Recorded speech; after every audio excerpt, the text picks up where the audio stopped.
Hello po sa inyo mga Kashansky, kumusta po kayo? At ngayong araw na ito, ay meron naman po tayong bagong pampaswerte na pwede nyo pong gawin. Ito po ay mga simpleng paraan para mas lalo pa maka-attract ng swerte na yan. So sa pingyaman man o pananalapi. So bago po natin na ipagpatuloy, ay nais ko lang po i-promote sa inyo mga Kashansky para po sa mga gusto ng mga pampaswerte, sa inyong mga negosyo, sa inyong mga trabaho, sa inyong mga career, or kung kayo po ay mahilig maglaro ng anumang uri ng sugal, meron po tayong pampaswerte dyan.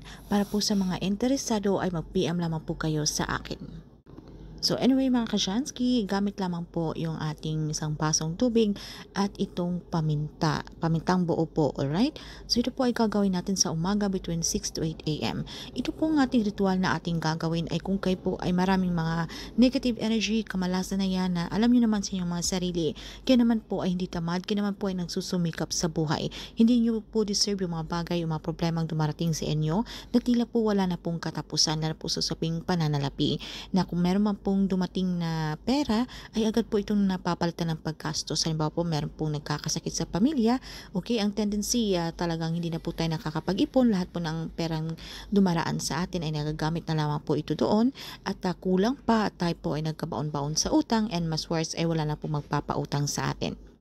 Kahit alam nyo naman sa inyong mga sarili na talagang kayo po ay nagsusumikap, bakit tila ganun pa rin po ang takbo ng inyong pamumuhay. So kung feeling nyo po kayo po ay kinakapitan ng mga kamalasan na yan, kayo po ay talagang minamalas at malakas po ang inyong paniniwala sa ganitong mga pampaswerte, kayo po ay positibo, so gawin nyo lamang po ito sa isang basong tubig mga Kashansky, okay?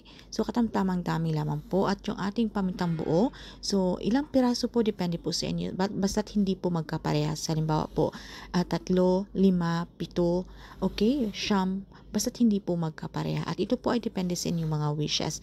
Halimbawa po, mayroon po kayong mga wish sa inyong mga trabaho, sa usaping pera, o sa inyong buhay.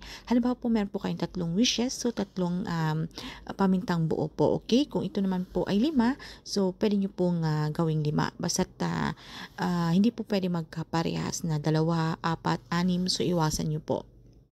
Ang gagawin nyo lamang po ay ilublob nyo lamang po itong ating paminta sa ating tubig. And then pagkatapos atin lamang po itong dasalan para ma-activate po ang energy nito. So isang ama namin at isang sumasampalataya ako kung kayo po ay Katoliko. Pero kung hindi nyo na po kabisado ang dasal na ito at or iba po ang inyong relihiyon, pwede naman po kahit personal na dasal. Basta ang importante naman dito mga Kashansky, tayo po ay sincere, okay, sa lahat po ng bagay na tayo po ay makikipag-communicate kay universe. And then sabitin nyo na po ang inyong mga intensyon. Yung inyong mga intensyon, yung inyong mga kahilingan mga Kashansky na gusto nyo pong magkaroon ng solusyon o yung mga problema gusto nyo pong mawakasan o mabigyan po or matapos na. And then pagkatapos maging positibo, i-claim, i-affirm nyo na po sa mga sarili ang mga swerteng darating na ito. Sabitin nyo lamang po yung ating mantra, thank you universe, now I'm ready to receive the blessings. So ito po ay pwesto po muna natin sa sikat ng araw, okay? Atin mo po muna itong pasikatan ng sikat ng araw dahil alam naman po natin na ang sikat ng araw, ito po ay magbibigay ng mas lalong swerte dahil ito po ay galing sa kalikasan.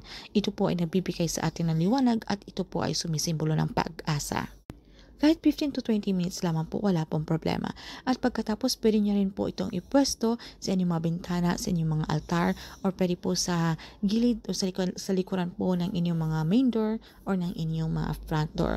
Or kung feeling nyo po kung saan po yung mabigat na energy o pakiramdam na gusto nyo pong itong ating ginawang ritual ay kanya pong ma-absorb, okay?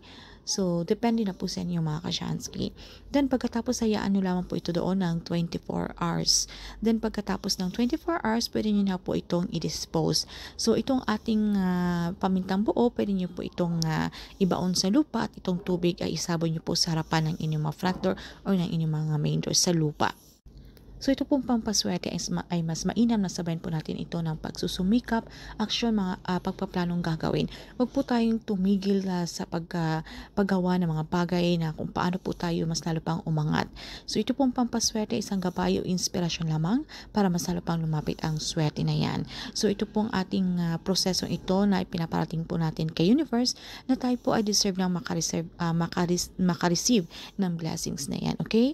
Dahil deserve mo yan mga Kashansky. So dahil po sa mga inggit, mga evil eye na yan o mga negative energy, wag po tayong magpapadala at dapat meron tayong proteksyon at makontra natin yan, okay?